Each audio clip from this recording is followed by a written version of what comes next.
நீயா நானா அப்படின்ற பாப்புலர் டிபேட்ஸும் நம்ம எல்லாருக்குமே தெரியும். அதில் வந்து மும்மொழி கொள்கையை ஆதரிக்கிறது எதிர்க்கிறது அப்படின்னு சொல்லி ஒரு டாபிக் வச்சு ஷூட் பண்ணுறாங்க. ஷூட் பண்ணும்போது என்ன சொல்லிடுறாங்கன்னா, அரசியல் ரீதியாக நீங்கள் பேசக்கூடாது, உங்களோட லாஜிக்கல் ரீசன்ஸை முன்னெடுத்து வைங்க, அதை வச்சு நம்ம கன்க்ளூஷனுக்கு வரலாம் அப்படின்ற மாதிரி சொல்கிறாங்க.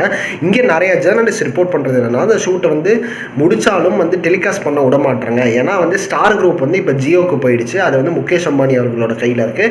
ஸோ அதனால பிஜேபியோட ப்ரெஷர் இருக்குன்ற மாதிரி சில பேர் சொல்கிறாங்க. இன்னொரு ரீசன் என்ன சொல்கிறாங்கன்னா, அது வந்து நியூஸ் கேட்டகரியிலே வராத சேனலு, ஸோ அது வந்து கரண்ட் அஃபேர்ஸ் பேச வந்து பர்மிஷன் இல்லை அப்படின்ற மாதிரி சொல்கிறாங்க. அப்படியே யோசிச்சு பார்த்தாலும் நீயா நானா அப்படின்ற ஷோ நிறைய கரண்ட் அஃபேர்ஸ் பேசியிருக்காங்க, அதை வந்து லைட்டாக திரிச்சு வந்து அவங்க பேச தான் பேசியிருக்காங்க, அதெல்லாம் டெலிகாஸ்ட் பண்ணப்பட்டிருக்கு.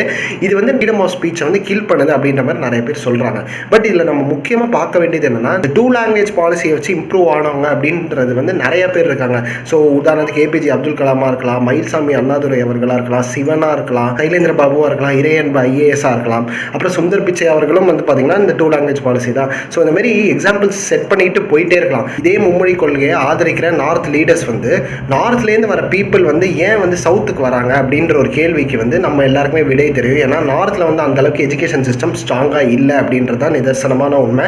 இங்கே வந்து நார்த் பீப்புள் வந்து தமிழ் கற்றுக்கிட்டு அந்தளவுக்கு எல்லா ஃபீல்டுலேயும் வந்து பார்த்திங்கன்னா இப்போ வர ஆரம்பிச்சிட்டாங்க. மோரோவர் நம்ம இந்தியன் எஜுகேஷன் மினிஸ்டரான தர்மேந்திர பிரதான் என்ன சொல்கிறாருன்னா, இங்கிலீஷ் இஸ் அ கலனியல் லாங்குவேஜ் அப்படின்னு சொல்கிறாரு. ஸோ அப்படியே பார்த்தா கலனியல் ஸ்போர்ட்டான கிரிக்கெட்டை நம்ம ஆடாமல் செலிப்ரேட் பண்ணாமல் இருக்கும். இவ்வளோ ரீசன்ஸ் இருக்குது தமிழ் பீப்புள் வந்து இதை வந்து எதிர்க்கிறதுக்கு.